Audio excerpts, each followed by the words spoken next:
Hello, and welcome to the Behind the Keyboard segment of Authors Review Books. My name is J.G. Gates, and please help me welcome Katharine E. Wibell. Katharine is a high fantasy author, artist, nerd, extrovert, and speaker. Her first series, the Incarn Saga, began in 2016 with Asara's Claws. Soon, 3 more books completed this fast-paced new adult shifter fantasy. Currently, the Jed Chronicles, a Noble Bright YA portal fantasy series, will release its 6th book in 2026. She also creates hand-painted TTRPG miniatures based on her characters, along with creating accompanying game material. So, Katharine, thank you so much for being with us to share your authorly insights today. Well, thank you for having me here. No, I'm happy to have you. So, first of all, let's dig into writing process. Just tell me about your writing process, if you would. That's a generalized question. I feel like you should nitpick a little further. But as far as my writing process goes, I'm a morning writer. But I'm a person who likes to juggle multiple projects at the same time. So in my mornings, I'm usually focused on whatever the new manuscript that I'm writing, maybe even editing in the mornings. But then towards the afternoon, that's when I focus a little bit more on the social media and publication side of things. But with that said, having this kind of writing cycle for me and where I'm able to work on multiple projects at different stages and, arguably different projects from different series, it does allow me to release multiple works a year, which is my goal is 2 to 3 a year. And I am an author who loves to write high fantasy of a whole variety of sorts.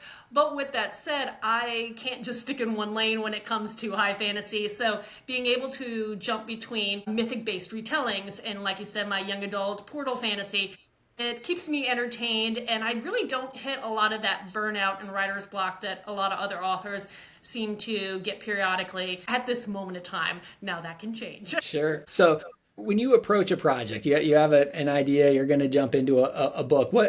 How do you dig into that? Are you a plotter? Are you a pantser? Do you begin planning? Do you begin writing scenes? How do you approach a new work?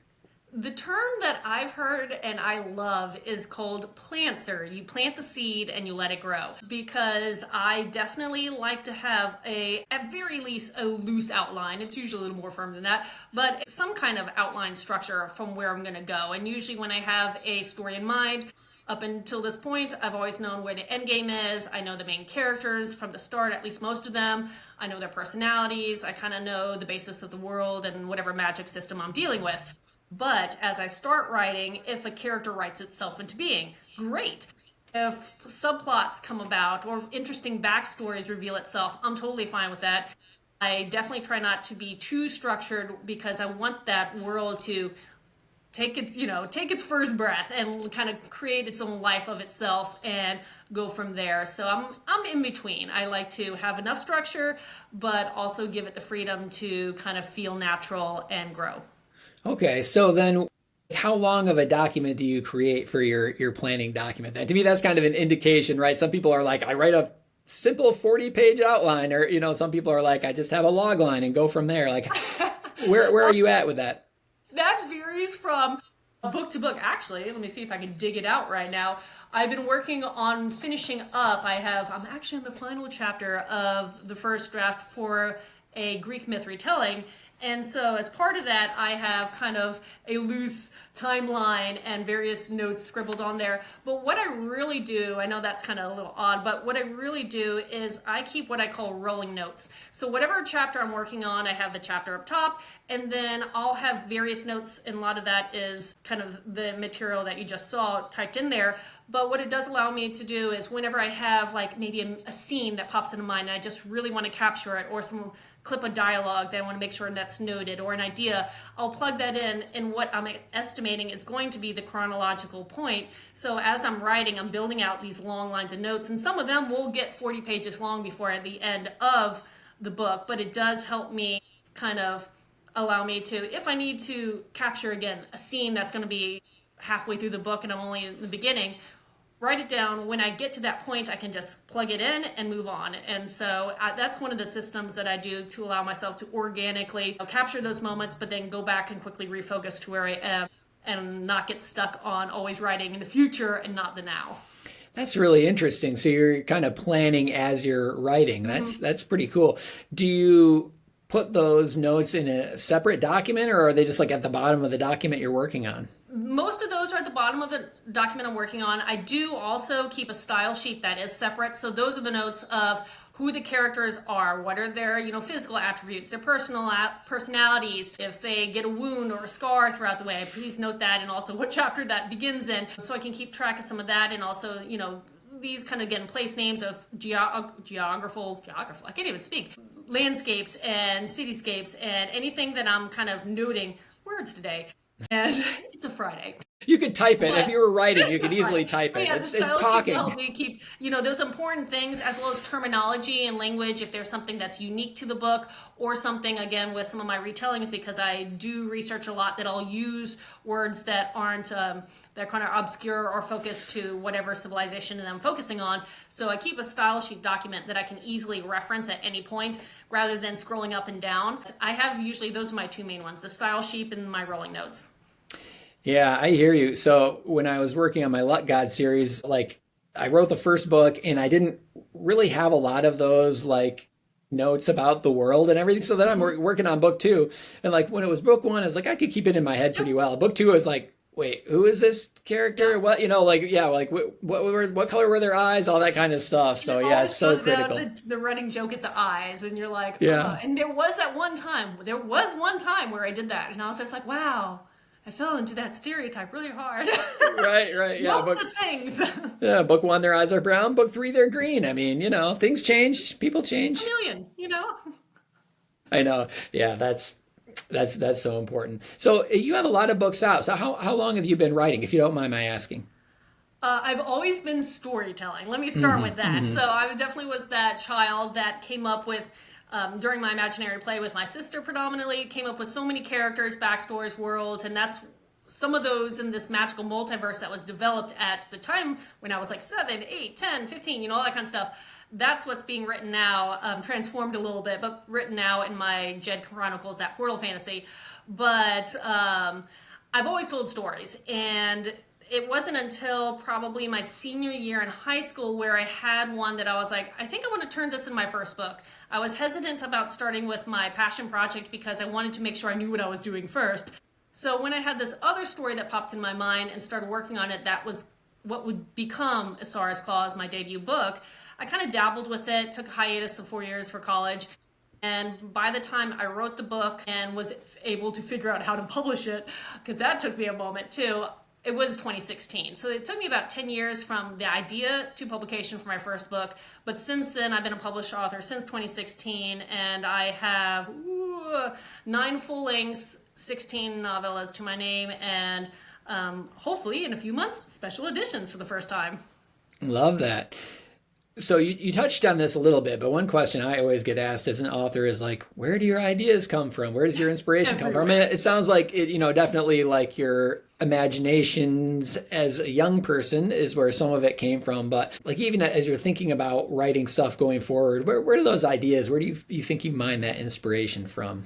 I think my brain's just wired that anything possibly that I could spin off a side story to, I do. But I have always loved myths and legends and mythology. So when I do my writing, I kind of split it off in 2 different functions. One are my predominantly myth-based retellings, where I just find this really cool, obscure piece of myth, and I really want to kind of reintroduce it to the world. And so that's one of my functions. And the other one could be inspired by pretty much anything. As Asara's Claws and the Incarn Saga was inspired by a very vivid dream.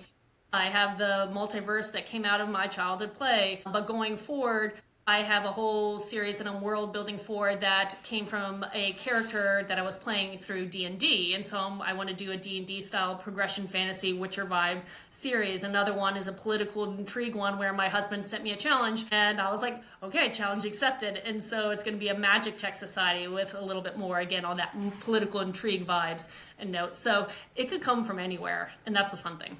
Yeah. Oh, that's great. A big thing that gets talked about in writer communities is writing to market. How much do you think about writing to market as you're coming up with your ideas or fleshing out your stories? Do you think about that, or is it more whatever inspires you and whatever you feel moved to write at that moment? A bit of column A, bit of column B. In the beginning, my first series were definitely writing 100% what I wanted, no thoughts intended. I literally published my first book, waited to almost 2 years and wondered why no one was finding it because I didn't even know I was supposed to market. I just thought the world would discover it. It was so naive in my young self. The world should, though, really, shouldn't they? We should fix the world so that it works that way. I wish. But yeah, so now I lost my train of thought. What was the question? About mood writing versus writing to market. So my first series, and part of that I've realized, I still want to 100% be true to myself and write what I'm passionate about. Thankfully, I have a wide range of passions, but I am more aware nowadays, especially with my upcoming works, what the market likes and expects. And some of that is how I can, as I'm working on writing, pitch the book once it's done, and versus writing the book and then scratching my head being like, how do I tell the whole story of a book in a sentence or two? How do I know the tropes, and where are the people who would want to read this book, and what are the comps? Those are things I did not think about a lot in the first ones, which made marketing a beast, and still is for the earlier series. And now going forward, I know kind of aware of the genres, subgenres, trigger words that would perk someone's ears up to alert them that this may be a book they want. So I'm not necessarily trying to write just these formulaic stories. That's definitely the opposite of what I want to do, but I am aware of what the market wants and expects. So hopefully when I get to the point of releasing these works, I'm better able to reach the readers that would enjoy them. Yeah, absolutely. And I know that you do a great job of connecting with readers in a lot of different ways, but I'm sure that any authors or aspiring writers listening to this, that's always a big question. Like, how do you connect with readers? So what are some of the tactics and techniques that you've used that have worked best for you to connect with new readers? Well, and this kind of goes to one of my advices for people who are starting off writing that I wish I did back then, was start building your platform early as a writer and author, because what that means is pick in social media or two, start talking about your writing process, kind of give like loose ideas of your story. You don't have to like spill the beans before you have that, copyright in hand kind of thing, but you want to kind of build that buzz. And so being on certain social media, it's a nice way, it's a kind of an organic way and a free way to meet people, especially all around the world, who might be able to enjoy your books. Recently, in the past few years, I started attending more and more book-related or fantasy-related conventions and cons, where I serve as both a panelist / moderator and or sell my books there. And that's another fantastic way, because you're getting that face-to-face side of things where you can actually talk and engage to readers on a little more intimate level. And that's been also a really neat way to build a readership, is going to those events. That's really on my list. I need to crawl out from under my rock one of these days and go to some of these cons, because I see all these authors together in pictures having fun and stuff, and I'm like, I want to hang out with that person. Like, I want to be there. And well, come to Georgia and we can hang out at one of the cons here. Yeah.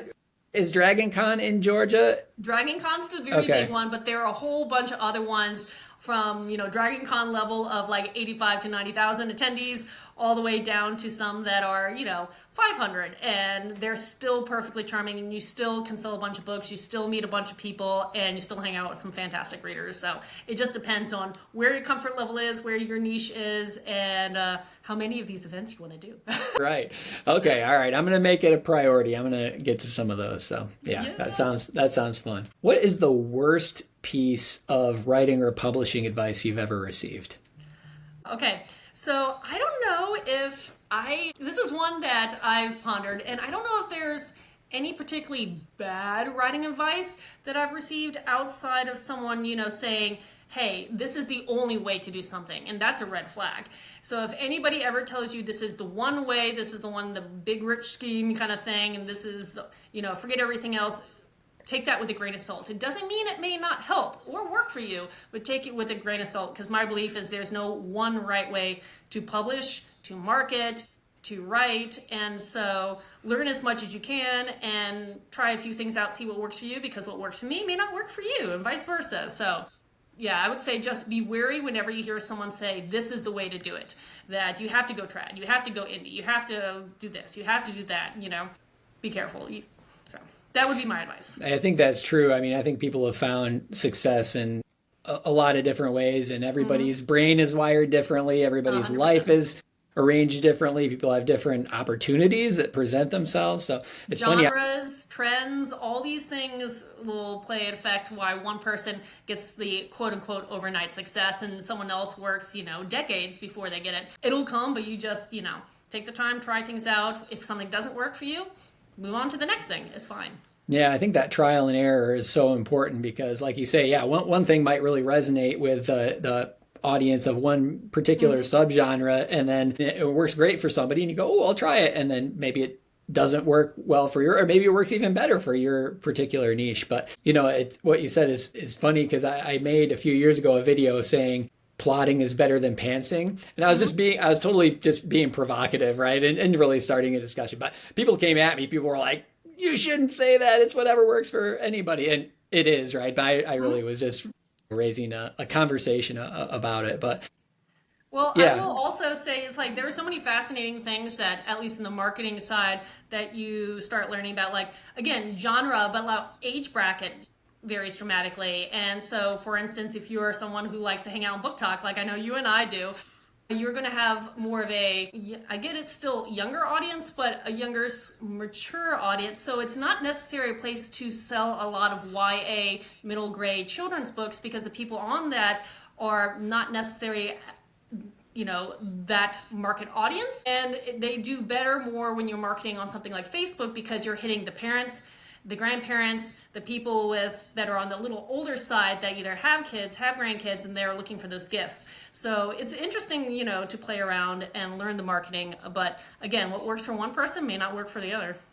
Yeah, I was just talking to an author who just finished a middle grade novel and is about ready to put it out. And just talking with her, it was so interesting because really the tactics of putting out a middle grade book, totally different, right? Because you can't, necessarily reach those readers. I mean, hopefully these little middle schoolers are not on TikTok all day. I mean, some are probably, but it's different, right? It's just not the same. So it's an interesting challenge, how to reach that particular readership. So that's great. So we talked about bad advice, I guess. What is one piece of advice that you would give to writers starting out or to writers who maybe are already published but aren't seeing as much success as they'd like? They're still in that building phase. I guess we're all in that building phase, honestly. Oh yeah, always on that building phase. Never be afraid to ask for help or try new things. Because I've already mentioned, start your platform as soon as possible, and be it if you publish or not, always sooner is better. But another thing I would say again is don't be afraid to ask for help, because that's something that's hard. And I understand sometimes you don't know what you don't know and you don't know who to ask. But if you have a problem and have an issue, the book community is so fantastic and the writing community is so welcoming, in my point of view and what I've dealt with, that if you just ask, be it on Book Talk, be it on Instagram, and just like, hey, I'm having a problem. Does anybody know? Now you'll probably get 1,000, answers, all different, and you'll have to kind of filter out them, but at least you'll get answers. And so the writing community is so welcoming. So don't be afraid to ask. It's not a sign of a weakness or, a flaw in any way. It actually will help you better yourself quicker if you ask for help. Yeah, absolutely. And I think about that sometimes with regard to traditional publishing. Part of what makes traditional publishing so strong is just the institutional knowledge that they have. These corporations have been around for a long time. They've been producing and marketing books for a long time. And like every indie author is starting from scratch in a sense, like they have to get all that knowledge of what to do. But it's amazing how much knowledge is shared within the community to uplift everybody. I just think that's really cool. And I agree. My experience has been the same, that people are, for the most part, really generous with information and with help and support. And, you get a few outliers out there that are negative, but for the most part, everybody is positive. People are generous with their time and their information. And so it's a cool community, I think. Yeah, you want to win-win-win. I mean, I had a recent experience it may have been about a year ago, where working toward my special releases, I saw another author and I loved the style of his books. And I was telling him that I'm looking for artist for my upcoming special edition, and inquired. I was like, "Is it okay? Can I ask like who you use?" And he was like, "Oh yeah, here's an email, here's this, and here's that, and like all this kind of stuff." And it was just very neat that, again, so welcoming, so sharing, so open, and no one really wants to gatekeep, because you want everybody in the community to work well, be it your narrators, your editors, your artists, because you want them to be as successful as you want to be. So. Yeah, totally. And it's like if we band together, we can have that collective, Yes. Knowledge and information and network. I picked your brain for things before, so. Yeah, absolutely. And vice versa, and the door's always open, right? To anybody. It's like you have to be, you have to pay it forward in that way. And because all of us too, there's things you don't know. Like you get into something new and you're like, I don't know anything about this. Exactly. I don't know what to do.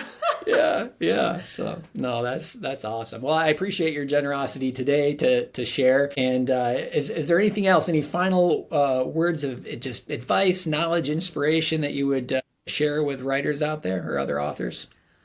I will say one of the other things that popped to mind as you were just talking was the fact about the writing community and how much knowledge there is to learn. One of the things that I've unfortunately won't be able to physically attend this year, I'm doing the virtual side of things. There is one of the biggest conventions focused on the writing / predominantly the marketing craft, but still does deal with some of the writing side for authors of all, from the beginning writers all the way to the 7-figure people out there. And definitely focused on the indie side of things, and that would be Author Nation. It's held in Vegas every November, and I've attended it for the past 2 years. Again, I'm doing the virtual side of this because this year I couldn't make the trip over. But that is such a wealth and wonderful resource of information, and a great way to network with people if you're able to physically go. It is a changing experience for any author at any stage, and often it does have almost a year waylay. It's just who gets to go and filter back down to their YouTube channel, but they do have a YouTube channel, and a lot of their sessions are filmed, and you can go through hundreds and thousands of hours of materials of all sorts. So it's a great resource to have. Along with that, if you're a Facebook person, there is the 20 Books to 50K group. That's another wealth of resource on a little bit more on the marketing and advertising side, but a great resource of information for anybody. Yeah, absolutely. I would second both of those. And I also need to get to Author Nation one of these days. That's on my list to get there. Well, maybe in 2026 we'll both be there. Who knows? See you there, I hope. Yeah, that would be amazing. Awesome. Well, thank you so much for sharing all this. If people want to learn more about you, where can they find more about you and your books? Well, the simplest ways is probably to go to my website. That's Katharine, Katharine. Wibell, I know it's a weird Swedish name, Wibell, books.com. And there you can find links to all my socials and pretty much everything that I have on there for my books, my own personal bookshop. You can get signed copies. So a lot of that stuff and everything you'd want is there. But I have such an unusual name, you could Google my name and I pop up. Awesome. But yes, I would recommend the website, and I'm on a variety of socials. Most of the ones you expect, I'm there, though Book Talk is definitely the one I hub the most. Absolutely. I will see you on Book Talk too. So, Katharine, thank you so much for being with us today. I really appreciate it. Thank you so much for inviting me. All right. Take care. Bye. Bye.